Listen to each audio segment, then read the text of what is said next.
নমস্কাৰ কি খবৰ মই নিৰঞ্জন বৰা মোৰ ইউটিউব চেনেল নিৰঞ্জন বৰালৈ আপোনালোক সকলোকে স্বাগতম জনাইছো আজি এইটো ভিডিও অতি এটা গুৰুত্বপূৰ্ণ দৰকাৰী মোস্ট ইম্পৰ্টেন্ট ভিডিও হ'বলৈ গৈ আছে ইয়াত কোনো ধৰণৰ চাকৰি ৰিলেটেড আপডেট নহয় বা কোনো নতুন পোষ্ট ওলোৱা নাই বা কোনো বেলেগ কথা ডিসকাস কৰিবলৈ যোৱা নাই যেহেতু আমাৰ আগন্তুক 15 তাৰিখৰ পৰা হয়তো মেট্ৰিক পৰীক্ষা ষ্টাৰ্ট হ'ব নাইবা আৰু 15 তাৰিখৰ পৰা মেট্ৰিক ষ্টাৰ্ট হৈ গ'ল তাৰ পিছত এইচএস হাই সেকেন্ডাৰী পৰীক্ষা ষ্টাৰ্ট হ'ব যিসকল ক্যান্ডিডেট যিসকল ভাইটি ভন্টি মেট্ৰিক পৰীক্ষা হাই সেকেন্ডাৰী পৰীক্ষা দিব তেওঁলোকৰ কাৰণে এই ভিডিও অতি দৰকাৰী আৰু ইম্পৰ্টেন্ট ভিডিও আৰু যেহেতু মোৰ সাবস্ক্ৰাইবাৰ খুব কমে আছে সাকে মেট্ৰিক নিদিয়াৰ আগত আছে ইমান নাইকিয়া নহয় মই কমেন্ট বিলাক পাই থাকো যিসকল বয়োজ্যেষ্ঠ বা দাদা বাইদু যাৰ ভাইটি ভন্টি আছে নাইবা ঘৰৰ পৰিয়ালৰ সদস্য হয়তো কোনোবাই দিব এই ভিডিওটো অকমান তেখেতলোকক শুনুৱাই দিব তেওঁলোকক যিসকল মেট্ৰিক দিব হাই সেকেন্ডাৰী দিব তেওঁলোকক হিহঁতক শুনুৱাই দিব মই আগতে এটা কথা কৈছো মই যেটো কথা জানো সেই কথাটো বেলেগক বুজাবলৈ চেষ্টা কৰো আৰু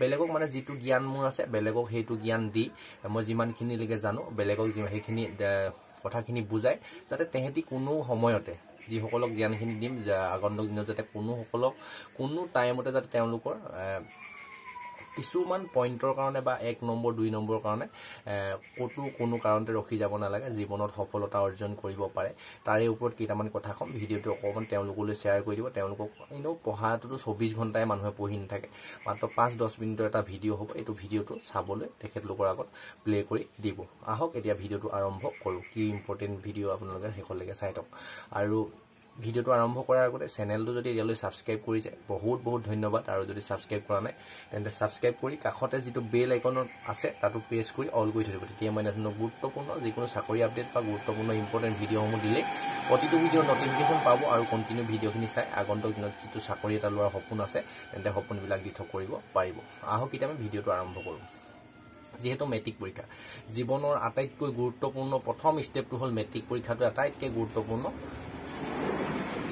পৰীক্ষা জীৱনত মানে আটাইতকৈ মোস্ট ইম্পৰ্টেন্ট পৰীক্ষা বুলি ধৰে সেই পৰীক্ষাটোত যেতিয়া পাছ কৰি আহিব ৰিজাল্ট ভাল হ'ব তেতিয়া আপোনালোক বহুত সম্বৰ্ধনা দিব গামুচা পিনাব কিবা কৰিব এইবিলাক মোৰ দৃষ্টি একেবাৰে লাভেই নাই যদি সেইখিনি পিন্ধিব আগত তেতিয়া আমি যেটো এক্সাম দিবলৈ যাব তাৰ আগতে যদি কথাখিনি বুজাই দিও বা সেইখিনি যদি সহায় কৰো বহুত বেছি ইম্পৰ্টেন্ট বুলি মই ভাবো কিয়নো যিসকলে মেট্ৰিক পৰীক্ষা দিব মেট্ৰিকৰ কথাটো কৈছো আৰু হাই সেকেন্ডাৰী দুইটাই কৈছো তোমালোকে হৰুৱে হ'ব নিশ্চয় হেবেৰা তুমি বুলিয়ে কৈছো পৰীক্ষাটো অকমান গুৰুত্ব দি দিয়া ইমান দিনে এক বছৰে যি পঢ়িলা পাৰ্চেন্টেজটো মোস্ট ইম্পৰ্টেন্ট যদি ভাবিছা যেনে তেনে মই 3rd ডিভিজনত গলো হ'ব একো কাম নাই এতিয়া দেখিছে কিমান লাখ নিবনুৱা বা কিমান কোটি নিবনুৱা হ'বলৈ গৈ আছে দেশত হৈ আছে ইতিমধ্যে তোমালোকৰ যদি একেবাৰে নৰমেল চাকৰি যদি কওঁ তোমালোকৰ ডিফেন্সৰে নৰমেল চাকৰি বুলি ধৰা আৰু তুমি বিএ কৰা এমএ কৰা লৱা আজিকালি ডিফেন্সৰ চাকৰি পুলিচতে যদি পোষ্ট কেইটামান ওলাই ফিল্ডত কিমান দিনে ৰাতি লৰা ছোৱালী বুৱাৰী দৌৰি থকা দেখিছে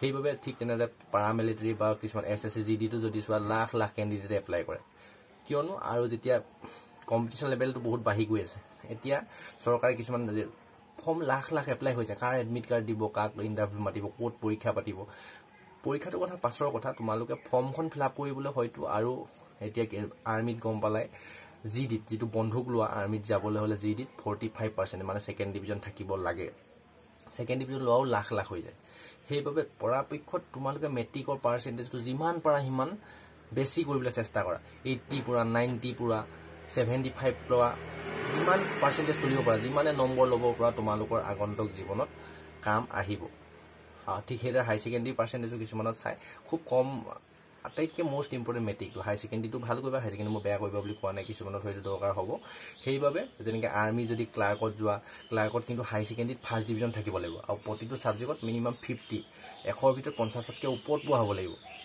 মনত ৰাখিবা আৰ্মিত যদি ক্লাৰ্কত যেটো কম্পিটিটিভলি অফিচিয়ালি কাম কৰে তাৰ কাৰণে 50 পাব প্ৰতিটো সাবজেক্টত পাব লাগিব যি সাবজেক্টে নহও আৰু টোটাল 1st ডিভিজন থাকিব 60% থাকিব লাগিব সেই কাৰণে মেট্ৰিকৰ আৰ্মি জিডি কথাটো যদি কওঁ 45% লাগিব মানে সেকেন্ড ডিভিজন তুমি পাবই লাগিব জিডিত বৰ্তমানলৈকে হেতু সিস্টেম হৈ আছে তাৰ পিছত আৰু প্ৰতিটো সাবজেক্টত 33 বলে 31 পালা এটাত বাকি সবতে 40 ওপৰত পাইছা বা সেকেন্ড ডিভিজন পাইছা কোনোবা এটাত বলে 30 এ পালা তেতিয়াও তুমি আৰ্মিত এপ্লাই কৰিবই নোৱাৰা এসএসজিত বৰ্তমানলৈকে পাৰ্চেন্টেজটো ধৰা নাই বাকি এয়াৰ ফোৰ্স নেভি এইবিলাকতো পাৰ্চেন্টেজ লাগে গম পোৱা SSC বৰ্তমানলৈকে ধৰা নাই, হয়তো আৰু 5 বছৰৰ পিছত বা তোমালোকৰ যেতিয়া 18 বছৰ হ'ব 2-3 বছৰৰ পিছত যেতিয়া আৰু বেছি কম্পিটিশ্যন লেভেল হৈ যাব, এপ্লাই বহুত যেতিয়া কেণ্ডিডেট হৈ যাব, তেতিয়া হয়তো যিসকলৰ ফাৰ্ষ্ট ডিভিজন আছে তেওঁলোকে হয়তো এপ্লাই কৰিব পৰা এলাউ দিব পাৰে।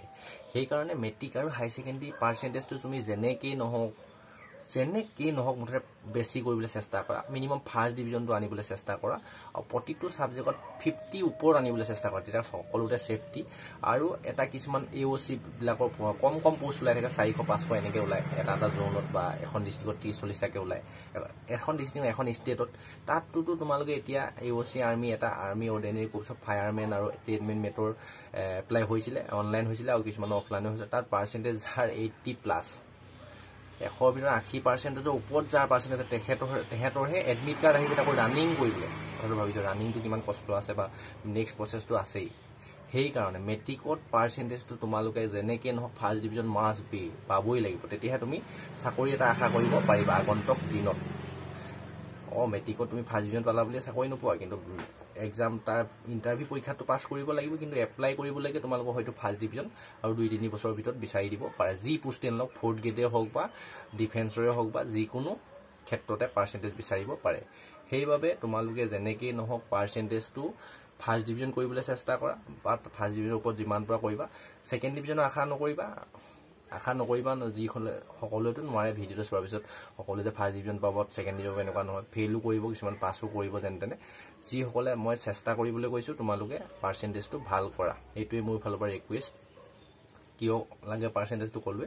আৰু মেট্ৰিকটোৱে আটাইতকৈ গুৰুত্বপূৰ্ণ মেট্ৰিকটোৱে আটাইতকৈ জীৱনৰ গুৰুত্বপূৰ্ণ পৰীক্ষা।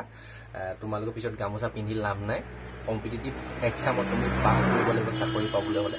আৰু আমাৰ নিচিনা দুখীয়া মধ্যবিত্ত ল'ৰা ছোৱালীৰ কাৰণে চাকৰিটো মষ্ট ইম্পৰ্টেণ্ট। বহুতে ভাবিবা চাকৰি নকৰোঁ বেলেগ কিবা কৰিমগৈ। বৰ্তমান সময়ত বস্তু বাহিনী যি দাম উঠিছে বা যিটো কম যুগ আহিছে, তোমালোকে যদি চৰকাৰী চাকৰি এটা লৈ জীৱনটো ছেফটি কৰি নোলোৱা, বেলেগ তুমি ব্যৱসায় কৰা, কিবা কৰা, আমাৰ অসমীয়া মানুহে 100টাৰ ভিতৰত এটা উন্নতি হ'ব, নহয় বুলি নকওঁ, কিন্তু চাকৰিটো আমি 1 নম্বৰতে প্ৰিফাৰেঞ্চ দিব লাগিব। হয় নহয় আপোনালোকে যিসকলে বয়োজ্যেষ্ঠ চাই আছে, যিসকলে জনা বুজা মানুহে চাই আছে, কমেণ্ট কৰিব। চাকৰি যদি থাকে তুমি লাইফত কোনো ধৰণৰ টেনশ্যন হেডেক নোহোৱাকৈ চলি থাকিব পাৰিবা, আৰু কোনো টেনশ্যন নাথাকিব মানে।